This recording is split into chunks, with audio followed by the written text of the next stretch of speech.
학교 다녀보셨죠? 그죠? 우리도 한때는 학생이었을 때가 있습니다. 그죠? 학생은 누구를 막론하고 공부를 잘하고 싶어 합니다. 또 우리 성도들은 누구를 막론하고 신앙생활 좀 잘해 보고 싶은 그 마음이 있어요. 부부는요, 행복하고 싶죠. 누구나 그래요. 누구나 부부는 행복하고 싶은데 그게 우째 마음이 잘 안 되죠. 몸은 정말 마음은 원하는데 몸이 안 따라주죠. 그죠? 아무리 신앙생활을 그냥 그 왜 나이롱이라 그러잖아요. 날라리 뭐 그런, 저도 뭐 신앙생활 잘하지는 못하지만 이런 날라리라고 불리는 그런 사람들도 내심 신앙생활을 잘하고 싶은 마음이 있는 거예요. 교회를 뭐 자주 빠지고 그냥 신앙생활을 그냥 우리가 보기에 가볍게 여기는 사람도 그 내심 나도 신앙생활을 좀 뜨겁게 잘했으면 좋겠다, 이런 마음들이 있어요. 왜 그런데 신앙생활을 못하느냐?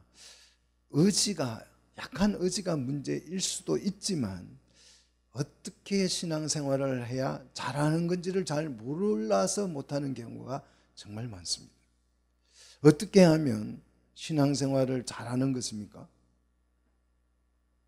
교회 잘 안 빠지고 나오면 잘하는 거예요? 아니면 저처럼 이렇게 양복을 입고 예배를 드리면 잘하는 거예요? 뭐 어떻게 하는 게 신앙생활 잘하는 걸까요? 예수님처럼 하면, 그죠? 바울처럼 하면 말은 맞지요.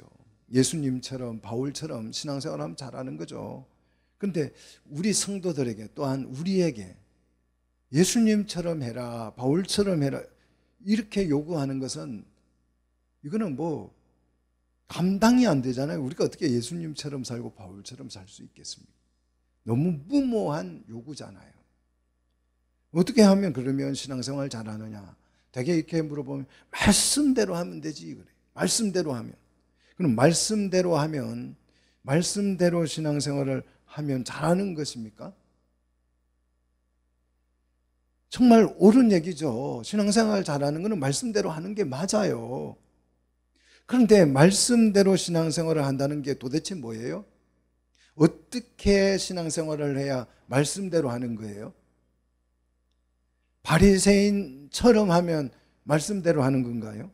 그래서 오늘 제가 우리 함께 신앙의 모델을 한번 찾아보려고 그래요.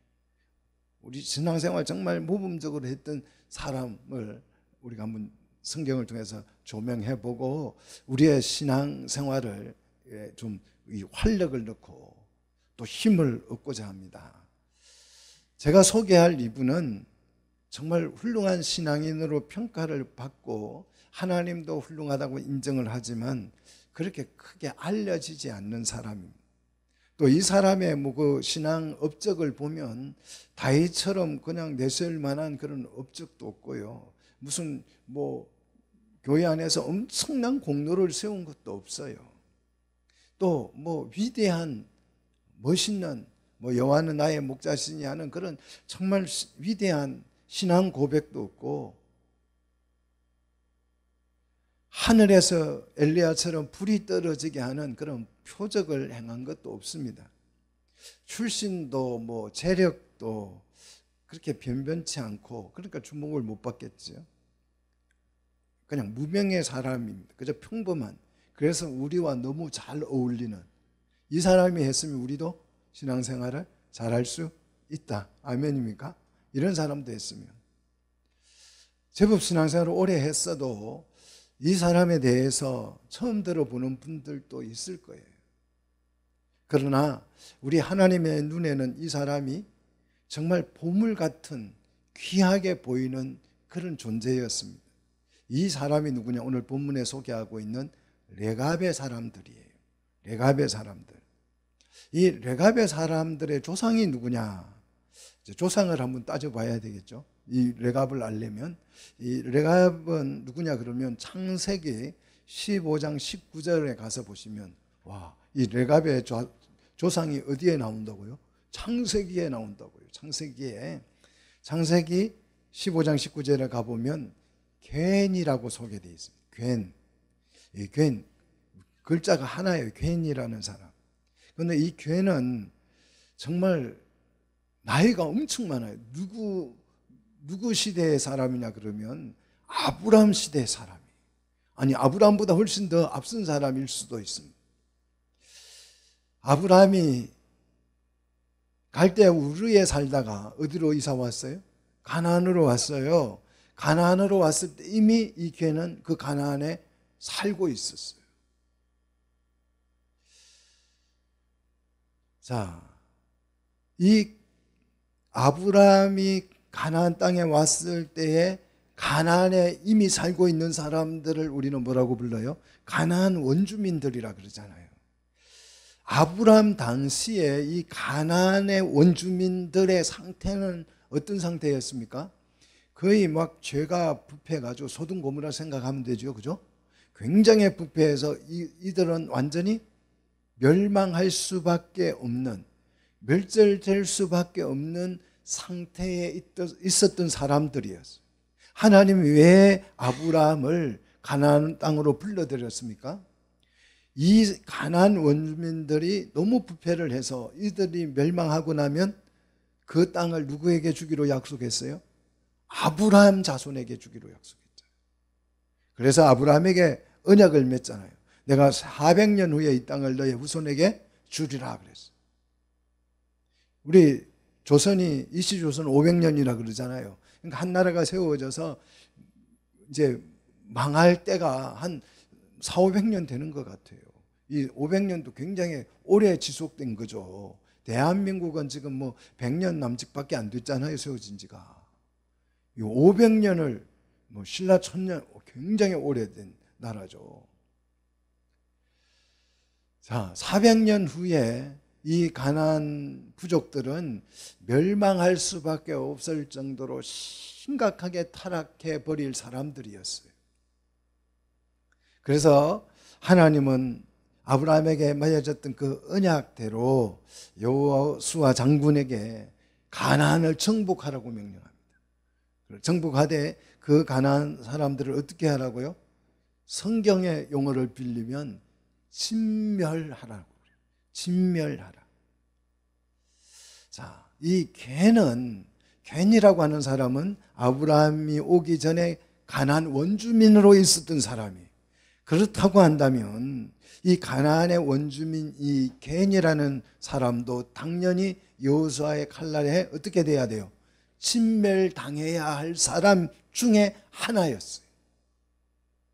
만약에 여호수아의 칼날에 이 겐도 진멸이 되었다면 당연히 이 오늘 본문에 나오는 이 겐의 후손인 르갑이 있을 수 있을까요? 조상이 없는데요, 그죠?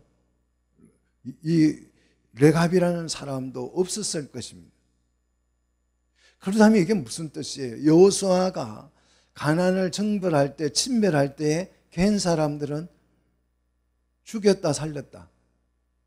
살렸기 때문에 르갑이 있는 거예요. 자, 하나님이 여호수아 장군에게 가나안 원주민들을 진멸을 하라 이렇게 명령을 내린 것을 우리는 오해하면 안 됩니다. 여호수아 장군이 칼을 빼들고 가나안 땅에 들어가서 가나안에 사는 사람들은 묻지도 따지지 않고 다 죽여버리는 그런 게 아니에요. 다 그냥 묻지도 따지지도 않고 다 죽여버려. 이게 진멸을 하라는 명령이 아닙니다. 그 당시에 가나안 사람들의 죄악의 대표적인 것은 자기가 아기를 놓으면 그 아들을 몰래기라고 하는 신에다가 인신 제물을 드렸어요. 자, 어머니가 아버지가 아기를 낳아서 그걸 제물로 바칩니다. 인간이 이렇게 잔인할 수 있습니까? 자, 우리가 어머니가 또 부모가 자식을 버리는 것만 해도 그거 버리고 도망가는 것만 해도 비난받잖아요. 그런데 이 당시에 가나안 원주민들은 부족들은 어떻게 했다고요? 자기가 아기를 낳아서 자기 행복하고 풍요롭게 살고 싶다는 그 욕구를 채우기 위해서 우상에게 제물로 바쳤다니까요. 그런 사람들을 진멸하는 거죠. 가나안 원주민이라고 다 죽인 건 아니에요. 가나안 원주민도 복음을 듣고 자기 죄를 회개하고 돌아오는 사람들은 하나님이 다 구원하신 줄로 믿습니다. 그 대표적인 예가 누구예요? 기생? 라합이잖아요. 또 대표적인 부족이요? 기브온 족속이잖아요. 또 오늘 본문에 소개되고 있는 주인공 이 괜 사람들도 여호수아에게 죽지 않고 살아남은 거예요. 구원을 받은 것이에요. 이 괜 사람들은 단순히 구원받는 정도가 아니에요. 구원받는 정도가 아니고 이 괜 사람들에게 이 여호수아는 파격적인 대접을까지 해줘요. 어떤 대접을 이 여호수아에게 괜 사람들이 대접을 받냐 그러면요, 사사기 한번 가서 보십시다. 사사기 1장 16절.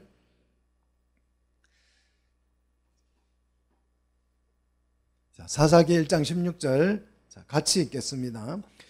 유다 자손가부터 읽읍시다. 유다 자손과 함께 종려나무 성읍에 올라가서 아란 남방의 유다 항무지에 이르러 그 백성 중에 거주했다. 누가요? 괜 사람이 어디에 거주했다고요? 종려나무 성읍으로 올라가서 어디에요? 아란 남방의 유다 항무지에 이르러 거주했다. 자, 그 백성은 유다 지파를 의미해요. 그 당시에 가나안을 정벌할 때에 유다 지파를 의미하는데, 그 이 유다 지파가 가나안 부족들을 진멸할 때에 죽어 마땅해야 될 사람들이 바로 이 괜 사람인데, 그 사람들을 죽이지 않고 유다와 함께 거주를 하는데, 이 살려주는 것만 해도 굉장한 건데 어디에 거주했다? 어디로 올라갔어요? 종려나무 성읍으로 올라갔다는 거예요. 굉장히 엄청난 특혜입니다.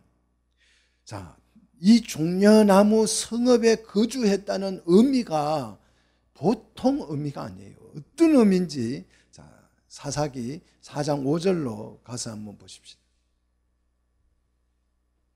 자, 사사기 4장 5절입니다.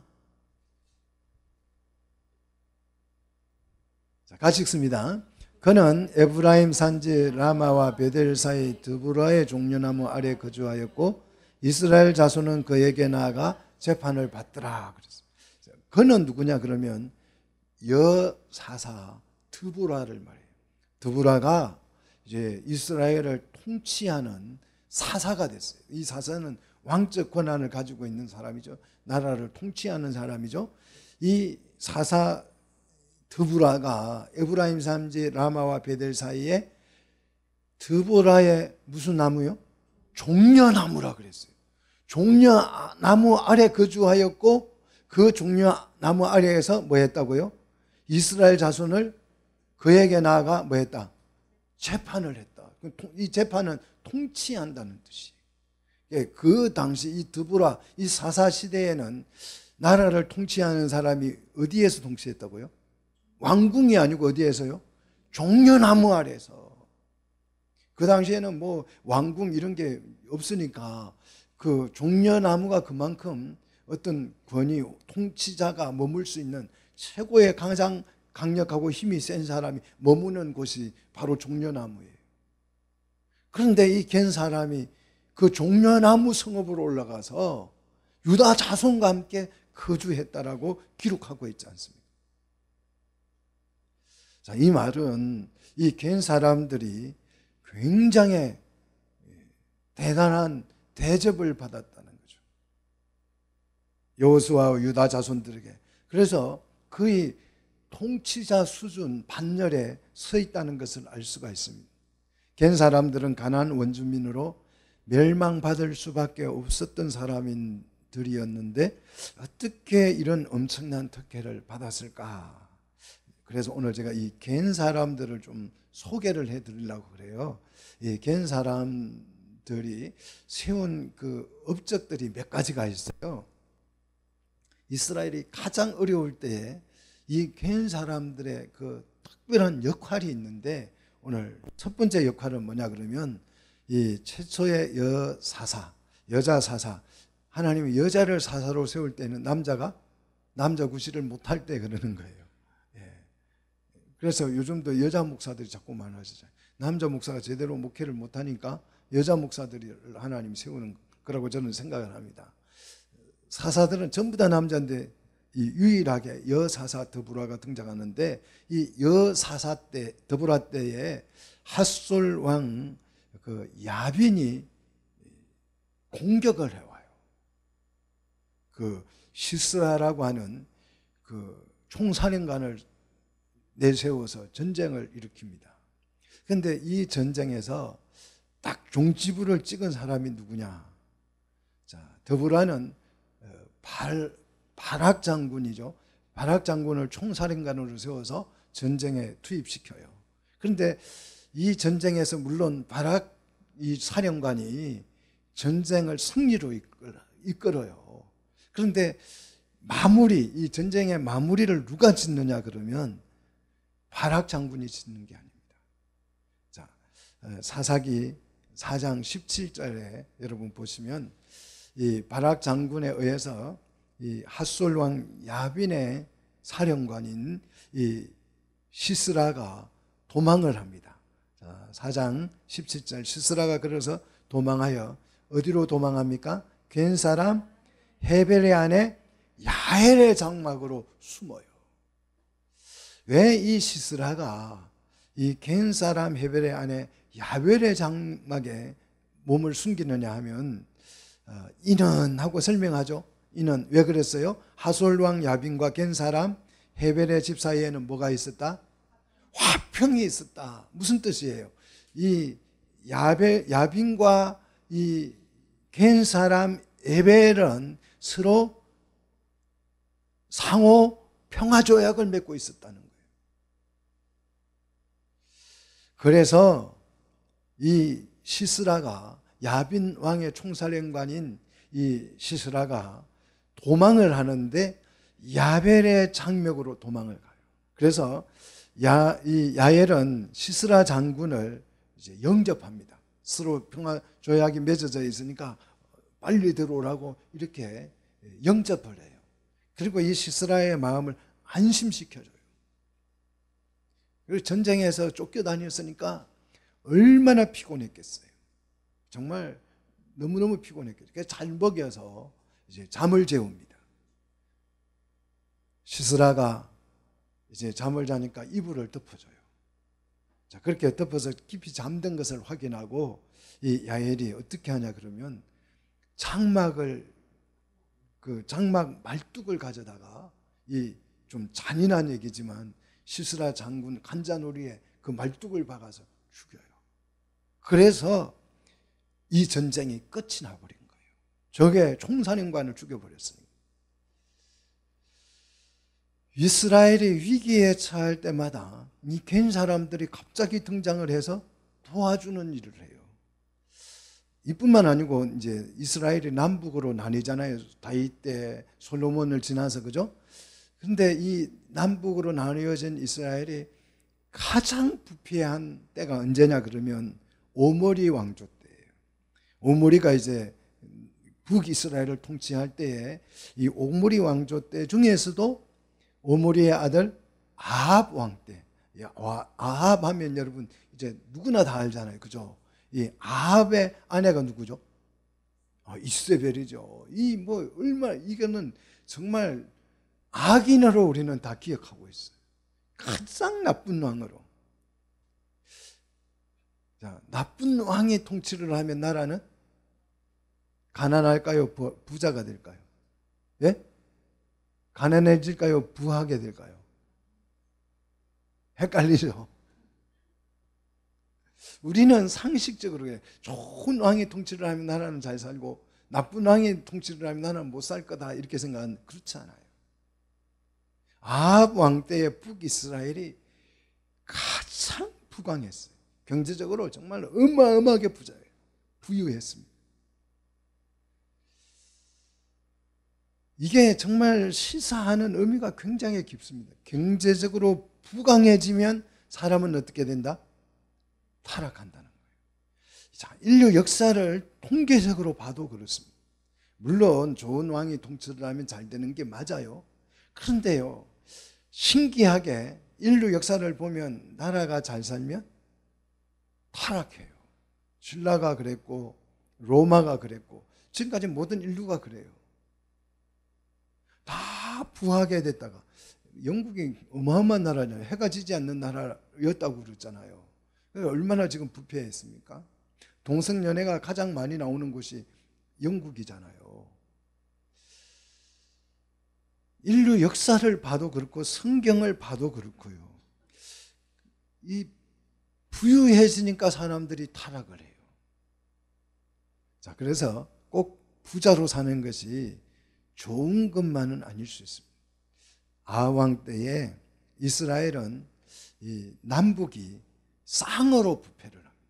자, 이 이스라엘 역사를 보면 북쪽 이스라엘이 주로 부패를 하는데 이 아하왕 때는 남유다도 부패를 하고 북유다도 같이 부패를 해요. 이렇게 부패하게 되면 하나님은 무슨 일을 해요? 사람들이 막 부패하고 타락하고 그 타락 정도가 심해지면 하나님은요, 더 강력한 선지자를 보내요. 그래서 아하왕 때에 왔던 선지자가 누구예요? 그 유명한 선지자 있잖아요. 아하왕 때 엘리야, 하늘에서 뭐가 불이 내려오게 하는 그 엘리야가 아하왕 때 엘리사 이런 사람들이 등장을 합니다. 이 엘리사가요, 와서 하나님이 엘리사에게 사명을 주잖아요. 너는 가서 이 부패한 이 왕을 심판해라. 그래서 누구를 세워서 심판하게 하냐 그러면 예후에게 기름을 부었고 이 부패한 이 오므리 왕조를 심판할 것을 명령합니다. 자, 그렇게 해서 이 아합은 이제 심판을 받고 징계를 받아 죽게 됩니다. 그래서 이 북이스라엘의 아합을 이은 왕이 누구냐면 요람입니다. 근데 이 요람이 요람 때에 아람 사람들이 또 북이스라엘을 침략해 와요. 근데 이 전쟁에서 요람 왕이 부상을 입었어요. 근데 이게 하나님의 징계였다, 심판이었다, 그렇게 성경은 기록하고 있습니다.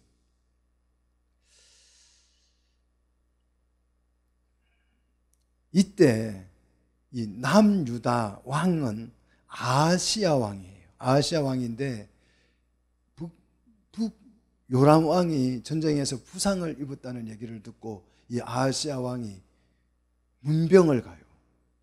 자, 이 남북이, 우리나라도 남북이 원수처럼 지내잖아요. 이스라엘도 마찬가지예요. 원수처럼 지냈어요. 그런데 이 아합 왕 때에 남북이 정말 평화로워요. 그래서 위쪽에서 부상을 입었다는 소문을 듣고 남쪽 왕 아하시야가 문병을 가요. 국경을 넘어서. 두 나라가 굉장히 평화 상태였습니다. 왜 원수처럼 지내던 이 남북이 이렇게 평화로운 관계가 됐는가? 아합이 남유다와 정략 결혼을 시키잖아요. 딸을 정략 결혼을 시켜요. 그래서 이 아하시야 왕이 누구냐 그러면 왕의 왕비가 누구냐 그러면 그 유명한 이달랴예요. 이달랴. 오므리의 손녀 아합의 딸 이세벨의 딸 이달랴를 아하시야와 결혼을 시키. 그러니까 사돈간이에요. 자, 나라가 사돈간이니까 서로 무역도 주고받고 하면서 굉장히 부강해지는 거예요. 자, 이런 이유 때문에 아하시야 왕이 요람을 문병 갔다가 누구에게 잡혀요? 예후에게 잡혀가지고 죽게 됩니다. 자, 이렇게 해서 이제 북이스라엘도 남유다도 예후에 의해서 정리가 돼요. 다 정리가 돼. 타락한 왕들이 정리가 되는데 이 예후가 이제 그 당시에 이 이스라엘 자손들이 타락한 죄가 뭐냐 그러면 바알 신을 숭배해야 하거든요. 이세벨이 그 바알 신을 가지고 들어오잖아요. 그리고 이달라와 게론을 남유다화 시키면서 남유다도 바알 신을 섬기도록 그렇게 만들어 버려요. 유혹해서 타락시켜 버립니다. 그래서 이제 이 예후가 이 바알 신을 없애야 되겠다 이런 마음을 먹고 개혁을 하는데 이제 소문을 냅니다. 어떤 소문을 내냐 그러면 나는 아합보다 바알을 더 사랑해. 내가 통치하면 아합보다 나는 이 바알 신을 굉장히 중요하게 여기고 아주 잘 섬길 거야. 그래서 이제 내가 바알을 위해서 부흥회를 할 거야. 이렇게 소문을 냅니다. 그래서 전국에 있는 모든 바알 신을 섬기는 그 제사장들은 다 사마리아로 모여라. 이렇게 해가지고 사마리아에 다 집결을 시켜요. 그리고 그들을 가두고 군인을 매복시켰다가 이 사람들을 다 몰살시킵니다. 그래서 이 바알 신앙을, 이 우상을 이 예후가 정리를 했습니다. 그런데 이 예후가 이 일을 할 때에 예후 혼자 힘으로 한 게 아니에요. 자, 열왕기하 10장 15절에 가서 보십시오. 누구의 도움을 받아서 이 일을 성공했는지 열왕기하 10장 15절입니다. 우리 같이 한번 읽도록 하겠습니다. 예후가 거기서 떠나가다가 자기를 맞으러 오는 레갑의 아들 여호나답을 만난지라 그의 안부를 묻고 그에게 이르되 내 마음이 내 마음을 향하여 진실함과 같이 내 마음도 진실하냐 하니 여호나답이 대답하되 그러하나이다. 이르되 그러면 나와 손을 잡자. 손을 잡으니 예후가 끌어 뱅거에 올리며 그랬습니다. 자, 예후가 이제 이 바알 신을 타파하기 위해서 내려가는데 이 예후의 이 계략을 알아차린 사람이 겐 사람들이에요. 레갑의 아들 여호나답이라 하는데 이제 이게 오늘 성경 본문에는 나답 뭐라고 소개됩니까? 요나답으로 소개되죠. 요나답. 그죠? 같은 이름이에요. 요나답이나 요나답이 같은 사람이에요. 예. 자, 이름을 다르게 기록해 놨을 뿐입니다. 자, 발음이 조금 이제 외국 발음은 다 다르니까 이렇게 다르게 표현되기도 하죠. 그죠? 자, 이 요나답과 요나답은 같은 사람이에요. 자, 이 여호나답이 이 예후의 이 마음을 알고 이제 같이 도모하려고 나가니까 이 예후가 묻습니다. 자, 뭐라고 물었어요? 내 마음이 내 마음을 향하여 진실함과 같이 내 마음도 진실하냐? 이렇게 물어요. 우리 마음이 같냐? 이 말이죠. 같은 뜻이냐? 같은 뜻을 품고 있는 게 맞냐? 이걸 물은 거죠. 그때 여호나답이 뭐라고 대답합니까? 그러하다라고 대답해요. 그러면 나와 손을 잡자. 야, 이 여호나답이 없었으면 이거 성공할 수가 없어요. 근데 여호나답이 이제 예후의 손을 잡습니다. 그래서 함께 이 바알 신을 몰아내는 거죠. 이 나라를 이 종교를 개혁한다고 하는 것은 우리가 뭐 종교 개혁 루터나 이 켈빈을 봐서 알지만 목숨 걸어야 됩니다. 하나님께 은혜를 받아서 4대까지 계승할 수 있게 해주죠. 그러나 이 예후가 바알을 우상을 몰아낸 것은, 배척한 것은 너무너무 잘했어요. 성공적으로 했습니다. 이 요나답과 함께 성공적으로 바알 신을 다 정리를 했는데요. 이 예후의 죄가 뭐냐 그러면 그 남북을 나누었던 이 여로보암이 금송아지를 만들었거든요. 이 금송아지를 해결하지 않아요. 아마 이제 그 유대인 그 북이스라엘 사람들에게 인정받고 싶어서 그랬겠죠. 그런데 이 요나답이 예후가 금송아지를 척결하지 않는 것을 보고 충격을 받습니다. 아, 이게 개혁이라는 게 뭐 정치적인 목적에 의한 거구나. 굉장히 이 요나답이 실망을 해요. 그래서 이 요나답이 이 예후를 보고 충격을 받고 집으로 와요. 집으로 와서 자녀들을 모아놓고 명령을 내립니다. 명령을 내리는데 무슨 명령을 내리냐 그러면 오늘 본문 6절로 7절에 보면 5가지 명령을 내려요. 하나님은 우리에게 십계명 주셨는데 이 요나답은 자기 자녀들에게 5계명을 줍니다. 첫째는 포도주를 마시지 마라. 아마 이제 이 예후가 뭐 포도주를 마시고 타협하고 이런 걸 봤나 봐요. 포도주를 마시지 마라. 두 번째, 집을 짓지 말라. 세 번째, 농사 짓지 말라는 거예요. 파종도 하지 말라는 거예요. 네 번째, 아예 포도원을 갖지도 말아라. 마지막은요, 평생 집을 안 짓고 살면 평생 어디서? 천막에서 살아라. 장막에서 살아라. 이 5가지 명령을 자기 자녀들에게 내려요. 따라합시다. 세상을 어찌 살라고? 아니 이런 아버지가 어디 있어요? 아니 자녀들이 어떻게 살아가라고? 회사 어떻게 다녀요? 술을 못 먹게 하면 회사를 어떻게 다녀요? 가서 회사원들하고 회식할 때 가서 같이 앉아서 술도 마시고 이렇게 하면서 친해져야 되고 어떻게 살라고? 아니 교회가 좀 잔인하지 않아요?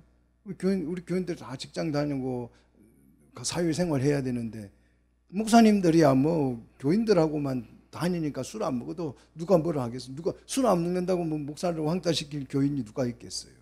근데 우리 직장 생활 하시는 분들은 회사 가서 회식하고 부장님 한 잔, 뭐 과장님 한 잔 해가지고 주거니 받거니 하면서 친해지고 나중 진급도 하고 그러는 거 아니에요? 근데 어찌 신앙생활을 하려고 교회가 교인들에게 뭘 내렸어요? 금주명령을 내려놨어요. 이스라엘은 예후는 금송아지를 정리하지 않아요. 개혁을 잘했는데 바알 우상은 몰아냈는데 그 내부에서 생겨난 이 금송아지 우상은 제거하지 않았어요. 그래서 이 이스라엘이 시간이 흐를수록 부패해져 갑니다. 자, 나라가 조금 망하면 하나님께서는 왕을 갈아버려요. 나라가 조금 부패한 왕을 가는데 아예 백성까지 부패해져서 감당이 안 될 때는 나라를 멸망시키죠.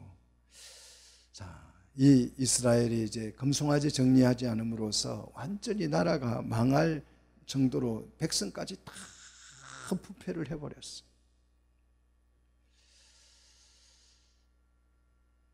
이럴 때 하나님은 무슨 일을 하겠어요? 선지자를 보내겠죠. 그것도 이제 이렇게 정말 아무리 말로 불을 내려도 안 되니까 이제 하나님께서 해유책을 쓰잖아요. 그래서 어떤 선지자를 보냈겠어요? 눈물이 많은 선지자. 그냥 울보를 보낸 거예요. 누구예요? 에레미야잖아요.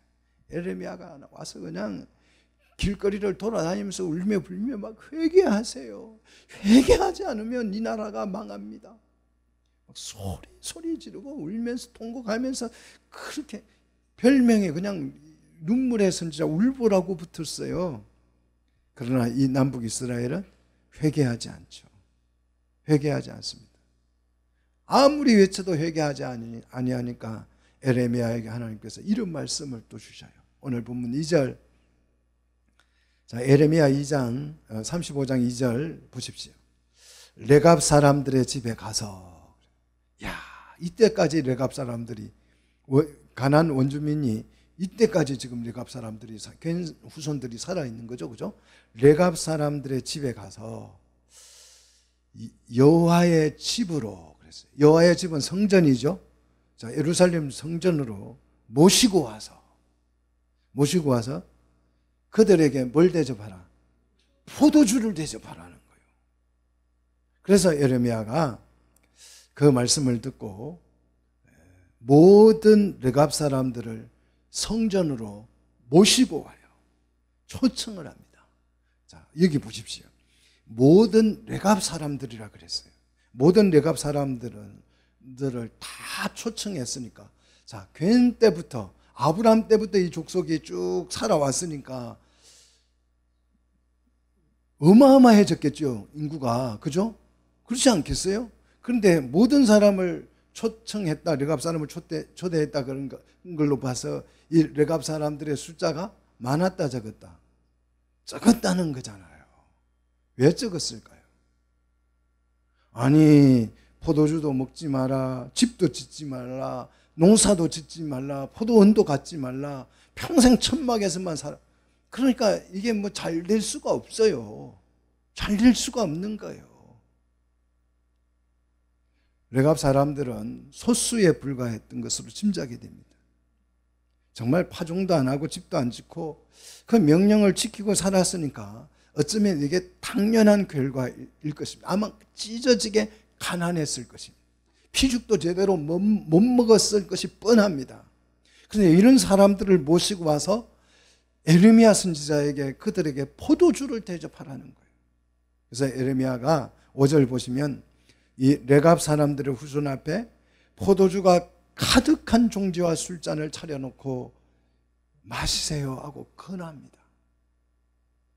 대선지자 에레미야가 하나님의 사람이 이 레갑 사람들을 성전으로 초대해서 값비싼 와인, 가장 값비싼 와인으로 대접을 합니다.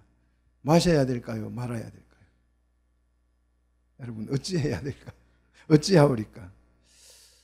제가 가끔 한 번씩 이야기하지만 제가 군대를 갔는데 우리 이등병 때 부대 회식이 있었어요. 이 회식이 있어가지고 대대장님이 오셔서 한 100명 되는 부대원들을 모아놓고 막걸리 한 잔을 다 받아오셔가지고, 막걸리를 한 말 받아오셔가지고 대접을 이제 그 하사를 하는 거죠. 그래서 100명이 쫙 두 줄로 서가지고 그 대제장님이 그 노란 주전자 있잖아요, 막걸리 주전자, 거기에다가 막걸리를 담아서 잔을 한 개 주면 탁 부어줍니다. 이 술잔을 받을 때 반드시 관등성명을 대잖아요.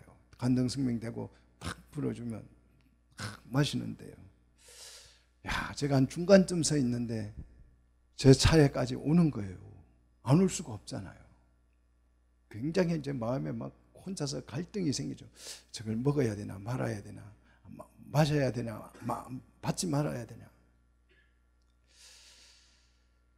군인은요, 대장이 명령하면 죽으라면 죽어야 돼요. 이게 군인이에요.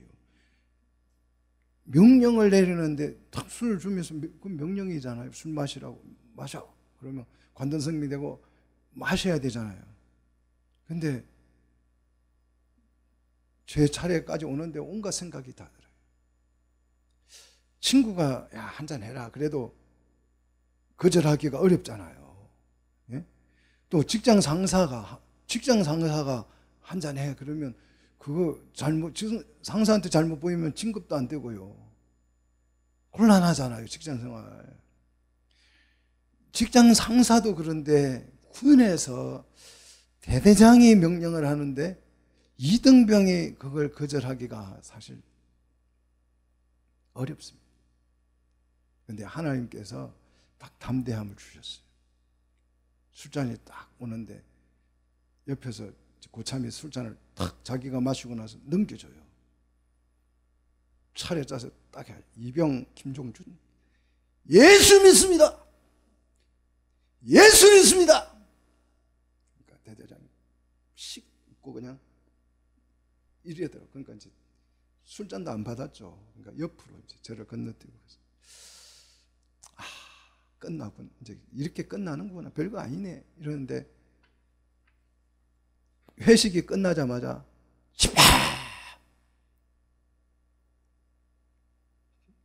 11월 제가 군번인데 11월 군번 정비고로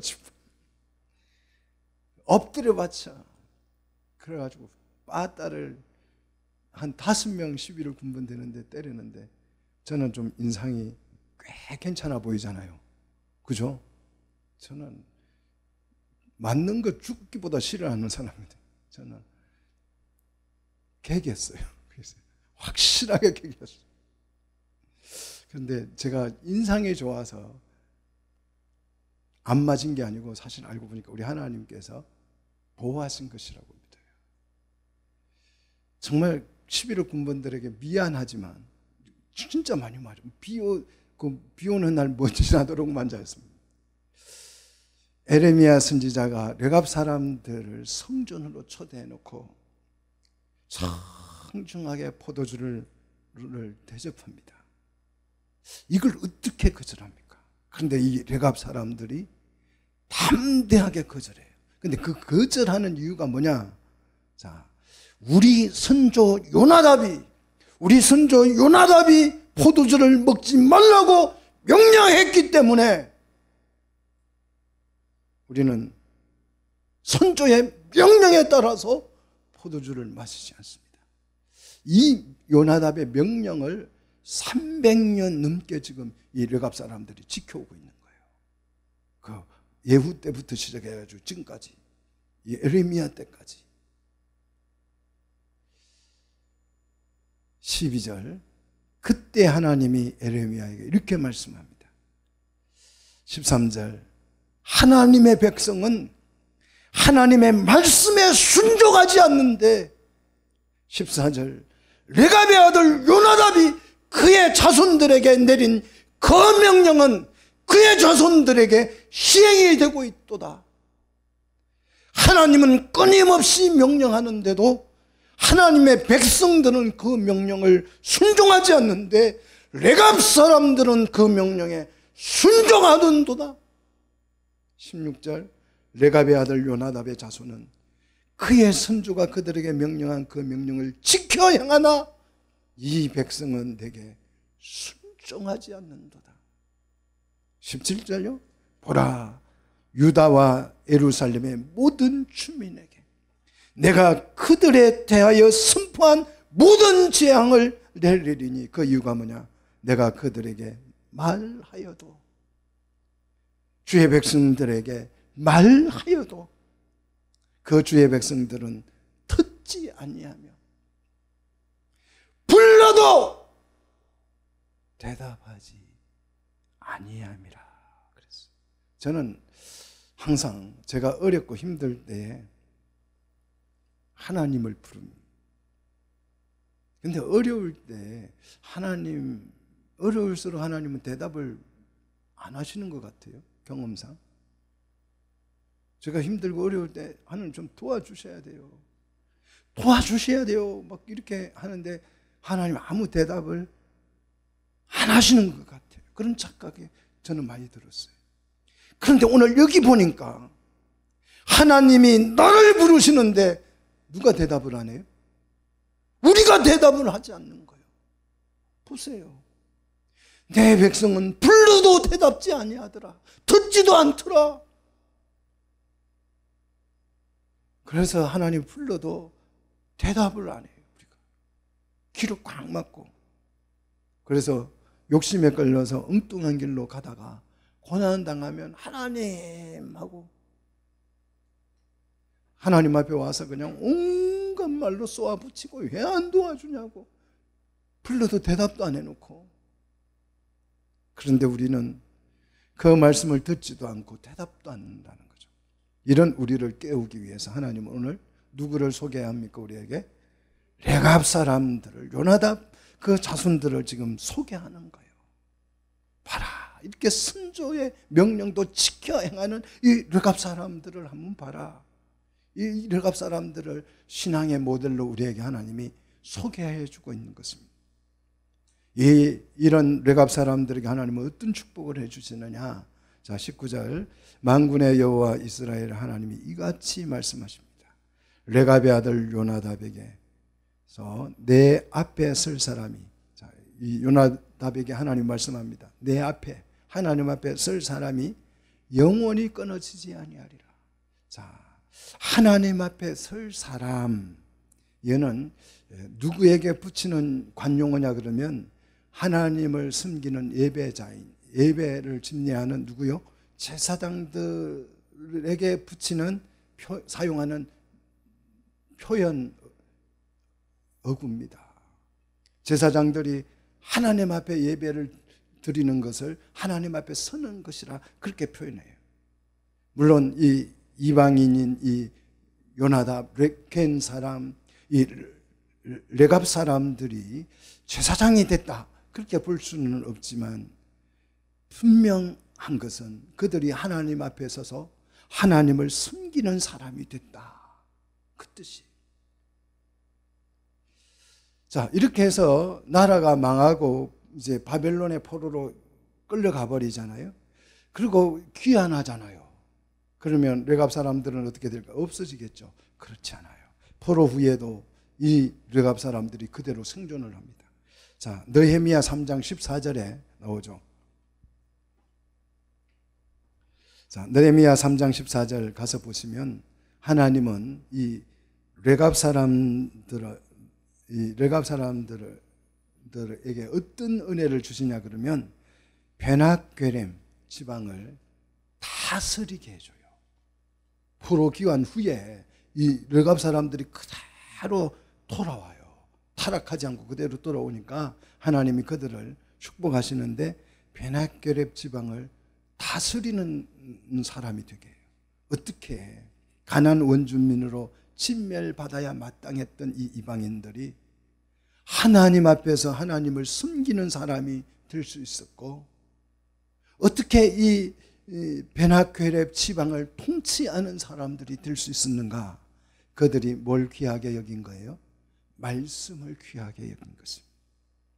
하나님의 말씀이 주어지면 그들은 그 말씀을 귀하게 여겨서 아멘으로 받은 것입니다. 누구나 입으로 하나님의 말씀에 순종하겠다는 말은 너무너무 잘합니다. 말로 하나님을 사랑한다고 말하지 않는 성도가 어디 있겠습니까? 누구나 하나님을 사랑한다고 이야기는 하지만 실제 그분의 명령을 따르는 사람은 너무 적다는 거예요. 하나님의 명령을 따르지 않으면서 하나님을 사랑한다는 말은 거짓말이죠. 누구나 하나님을 사랑하면 하나님의 계명을 지킨다. 이게 예수님의 말씀이잖아요. 내 속에 하나님을 사랑할 마음이 있습니까? 그 사랑이 어떻게 표현됩니까? 입으로 표현됩니까? 입술로 표현됩니까? 노래로 표현됩니까? 우리가 하나님을 진짜 사랑한다면 하나님의 계명을 따르죠. 하나님의 계명이 뭡니까? 하나님을 사랑하고 이웃을 사랑하라. 이게 새 계명이잖아요. 하나님을 사랑하는 것은 이 계명을 지키는 것입니다. 새 계명에 따라서 이웃을 사랑하여 성도와 결합하여서 우리는 뭐가 돼요? 교회를 이루는 것. 이것이 사랑하는 거예요. 뭐 사랑한다니까 돈 주고 뭐 선물 사주고 뭐 생일 축하해 이런 게 아니고 서로를 사랑해서 뭐가 되는 거예요? 교회를 이루는 것이 사랑하는 것입니다. 믿습니까? 새 계명을 따라서 하나님을 뭐해요? 사랑해서 사랑하면 뭐가 돼요? 신부가 되는 거잖아요. 하나님을 사랑하니까 우리가 신부가 되는 거잖아요.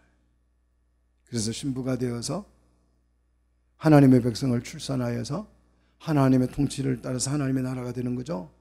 이게 하나님을 사랑하고 이웃을 사랑하는 하라는 계명이에요. 이게 되는 게 사랑이에요. 요즘 성도들은 말씀을 어떻게 생각합니까? 거의 뭐 업신여기잖아요. 말씀을 깔아뭉개고 말씀을 자기 합리화시키고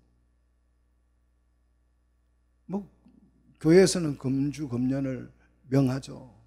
그런데 요즘 교인들은 이게 그거 하면 구원 못 받냐고 따져요. 누가 뭐 구원을 못 받는다고 했습니까? 교회가 금지했으면 성도는 그 명령을 따르는 거죠. 이게 레갑의 신앙 아닙니까? 이게 레갑의 신앙이에요. 선조의 명령도 지키지 않는 사람이 어떻게 하나님의 명령을 따르겠어요?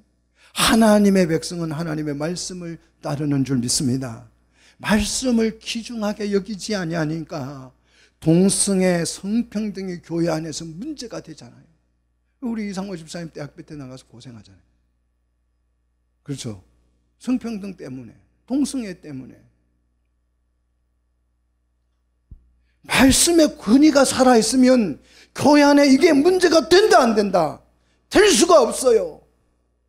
그런데 교회 안에 성평등이, 동성애가 문제가 되는 것은 이걸 막 합법화시키고 성경에부터 역사가 있었다 쌓고 막 별신학자, 동성애 신학자들이 다 나와서 목사가 돼가지고 동성애자들을 축복하겠다고 축도를 하고 난리굿을 칩니다. 왜 그래요? 말씀을 귀중하게 여기지 않아서요. 우리 르갑의 신앙을 본받아야 합니다. 하나님의 말씀을 따르지 않으면 사람은요, 멍청이가 되고 바보가 되는 거예요. 지금 이 하나님의 말씀을 업신여기니까 이 시대 사람들이 똑똑하고 뭐 박사학위 가졌다고 그리고 무슨 얘기를 하는데 얼마나 멍청하냐. 지가 증명해야 될 게, 판사가요, 남자 여자를 구분할 수 있다 없다? 판사가 남녀를 구분 못한다니까요. 눈으로 보면서도 못해요.